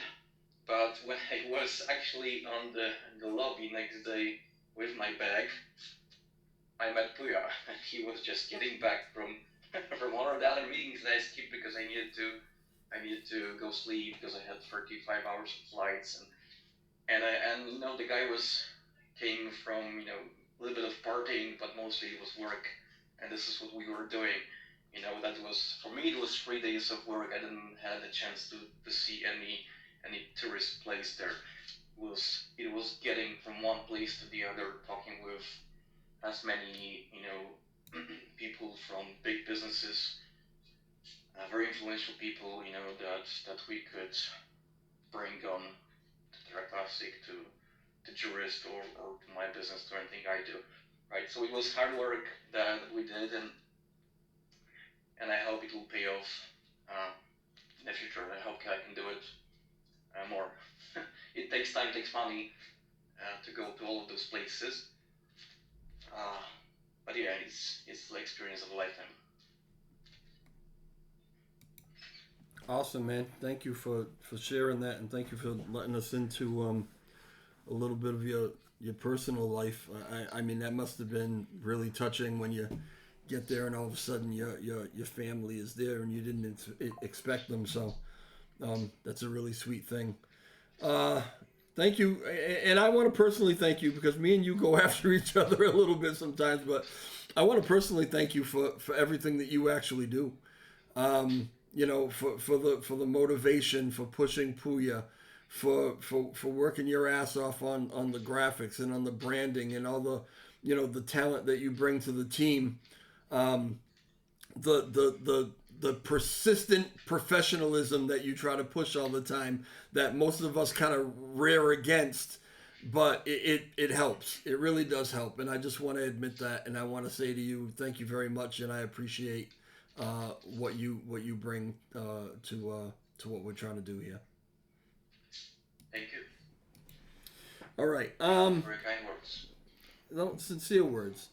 All right. So we're coming up on 2 hours. Yeah. That Rusu. Do we think you guys know who this KOL is? Puya Loic. Hi everyone. There she is. How are you? Introduce yourself and tell us about yourself. Sure. I hope everyone is doing good. Puya actually invited me to join, so I'm here. And I met Puya during Token 2049 in Singapore. So yeah, that's how I came to know him. Previously, actually, I worked for a Bitcoin mining company for the past 3 years, but then I quit, and then I decided to explore some more stuff other than just Bitcoin. So yeah, I'm pretty new to the space, I would say, and yeah, here I am and learning new stuff every day. All right. Well, welcome. Thank you. Well, as soon as I see KOL, key opinion leader, I'm like, okay. All right, well, we have key opinion leaders following the project, and what are they going to say about us, and how did they get interested in us? So I appreciate you explaining that. What good things have you heard about JURIS Protocol? Everything good that Puya told me. Anything that he could say about his own project, Well, awesome. I'm glad to know that he's out there, that he's out there actually pushing the project and not just meeting cute girls. So good for him. Well, thank you. Thanks for coming up. Is there anything else you want to talk about before we move on? And thanks for introducing yourself. No, thank you. All right, it was a pleasure. Nice meeting you. DJ, you have to ask her more questions. I think she's being a little bit shy. She's new to our group. Okay, well, you know the questions to ask. Go ahead. You're the host. I'm the host, but you're actually the host. Usually you're the one interviewing. So you want me to put this poor young woman on the spot? Is that it? It's called the hot seat in our community. All right. So in our spaces, we usually have the hot seat. And, all right, Rusu. You're sitting in it right now. What brought you, Rusu? Rusu, am I pronouncing that right? Yeah, that's correct. Okay. What brought you to 2049? What made you decide to go there? Well, because as I wanted to learn some, more about Web3 in general, and this conference is the biggest crypto conference in the world, I think. And I thought that it would also be good for networking, for learning new things, and apparently I actually ended up meeting pretty interesting people, including Puya, and I'm actually really, really happy that I did decide to join. So, that was my reason.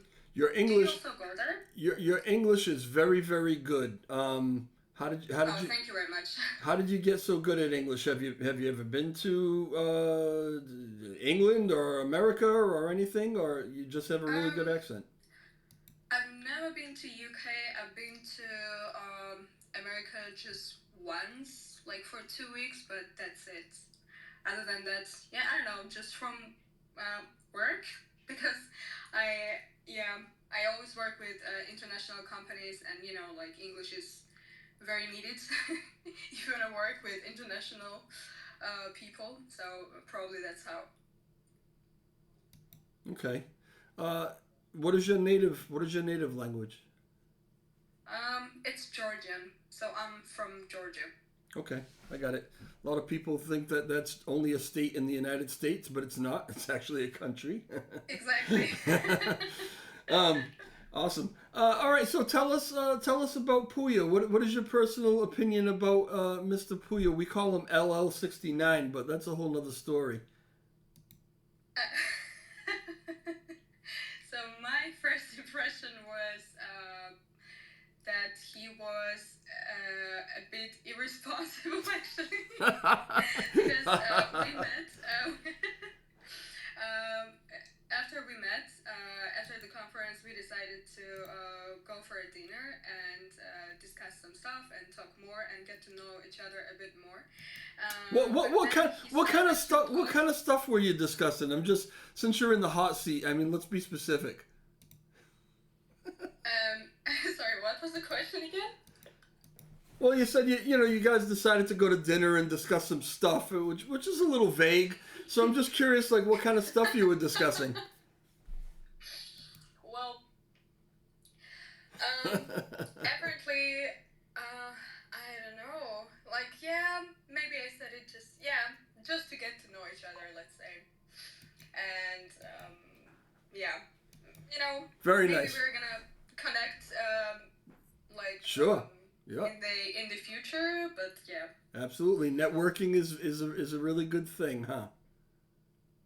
Okay, DJ, I will tell the story because she's so shy. Go ahead.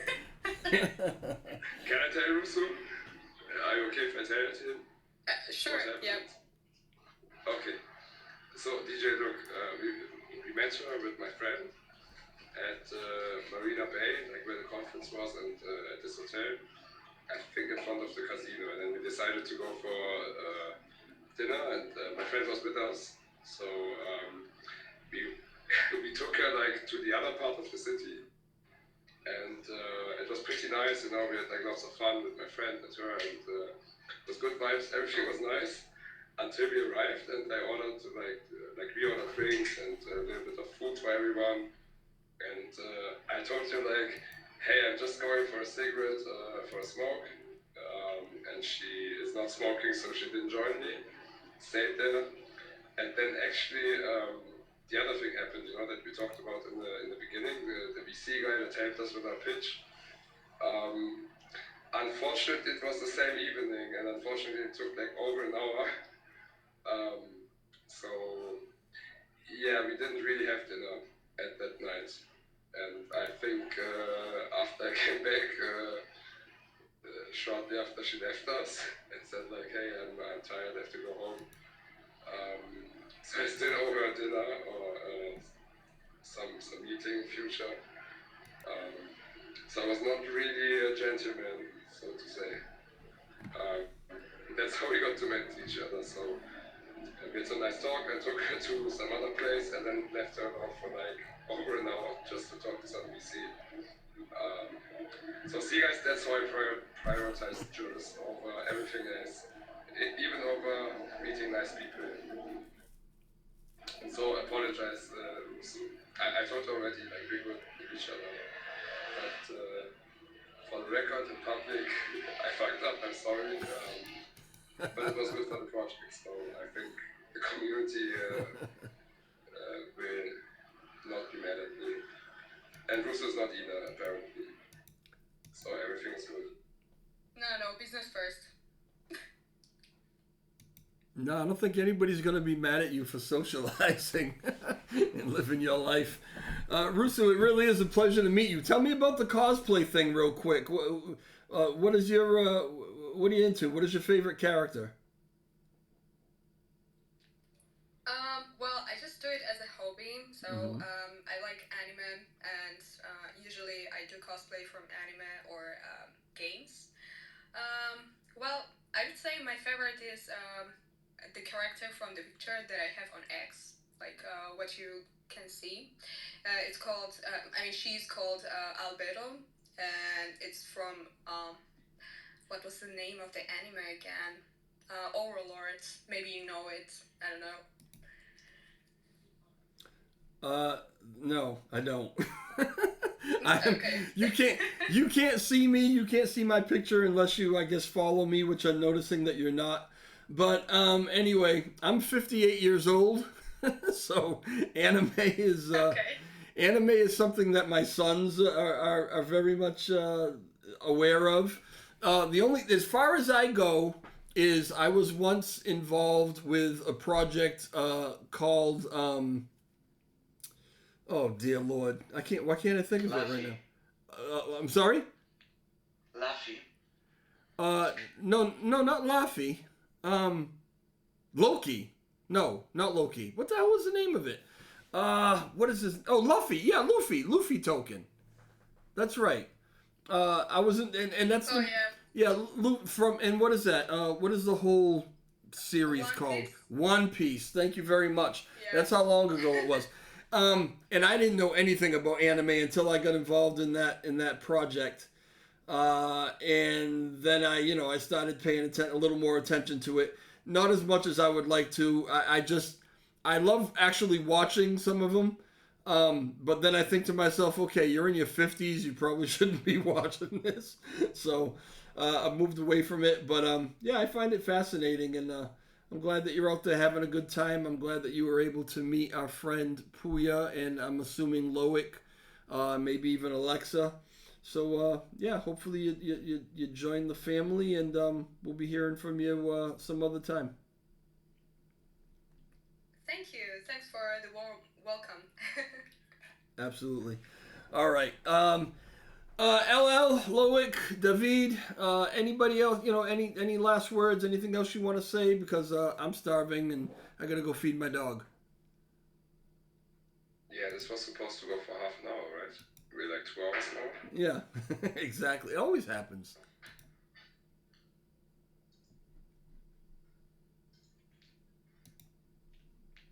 David, you don't need to put your hands up. No, Just I talk. just wanted to be, polite. But yeah, I just want to say thank you personally. Thank you to Loic, because I won't make. Maybe it's one day I will tell part of the story, but like it was like an Alexa was one of the reasons I was even there in Singapore. It is one thing going from Poland to Berlin, and it's the other thing from going from Poland to Poland, just to other city. But it's a total different beast. Getting to Singapore from Poland, and I wasn't planning to going there. It was simply too expensive, but there are good people and if there's a will, there's a way, and you can find a way. So thank you for for and Alexandre and Pooh too, right? Puya, thank you for helping in the whole journey to get him there.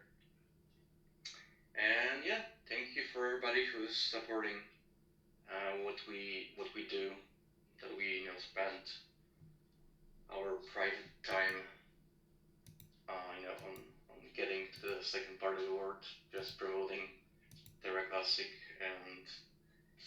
and JURIS and other things, and expect results of this, to slowly come out from the shadows. I'm not leaving anywhere. There were some. I've seen some rumors, but I can clearly say I'm not leaving anywhere, and I hope I can bring some of the connections that I've made personally or with Puya or to Terra Classic soon. Yeah, so thank you for everybody who's supporting us, and saying that we do a good work. It always gives you the energy, right? So thank you very much, and thank you for space. Let's arrange the next one. Thank you. On my side, I didn't meet Rusu yet because I was not there at this event. I was at another event, but and if David is thanking me, I will just explain quickly. It's because we participated in the hackathon. I got selected for the hackathon, and then I had to make a team. And since I met Puya and David in Berlin and after in Poland, I asked them if they wanted to join because Puya said that he was interested in my protocol and the attention file protocol, and he said that he wanted to be onboarded on Whisper. So after I proposed him to come and join my team in the hackathon, and that's why we all went to Singapore. But really happy to have met both of you guys because you are really good people, and it was really good to meet you in both these events, and we had a lot of fun together. All right, awesome. Thank you, everybody, for that. Tuned in and listened, and if you're listening to the replay, I hope that you will leave some questions and some comments, and we can react with you or interact with you that way. So follow Loic on X, and it's NKNWN_ETH.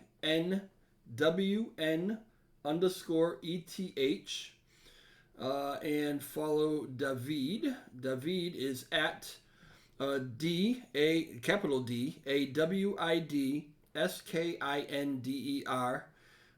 Follow me, follow Puya, follow everybody. All right, y'all. Good hearing from you. Good talking to you. And we'll definitely have to get back at this another time soon. All right, y'all. Ciao. Yeah, I also want to. DJ already ended the space, but as host, I also want to say something at the end. If I'm allowed, DJ. Absolutely not. Space is over. Bye. No, I want to say because I didn't have the chance. David was not on the space, he was in the space, but not on the speaker panel before. So I would like to say thank you to David because he introduced me to shitloads of people, and whenever he made contact. He reached out to me. He was texting me, "Hey, you should come here, come here." You didn't meet these guys yet. They invited you 2 times. You missed. Third time you have to come.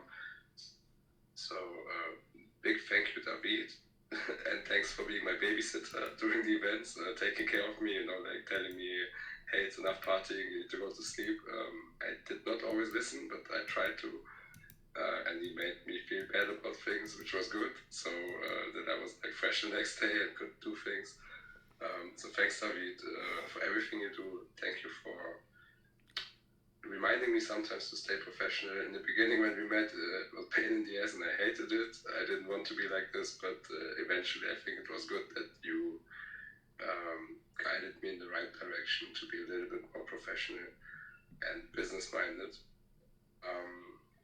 And I'm looking forward to everything we are going to do until the end of the year and especially next year, because I think then we can start to do really big things together. I already said thanks to Loic and DJ.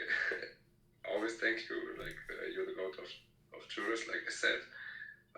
And thank you to Russo for joining us and being nice to me, even though I make the best first impression. And guys, follow her as well. You may be surprised in the future. Maybe we work together on some stuff. So stay tuned. Have a good night, and thanks for joining and tuning in. Rusu, if you want to, anything else? Yeah, Rusu, if you really want to know, some things about Puya, hit me up and I'll tell you some stories. Oh, that sounds intriguing. Please don't. All right, now I'm good. All right, see y'all later. Ciao. Ciao, bye-bye.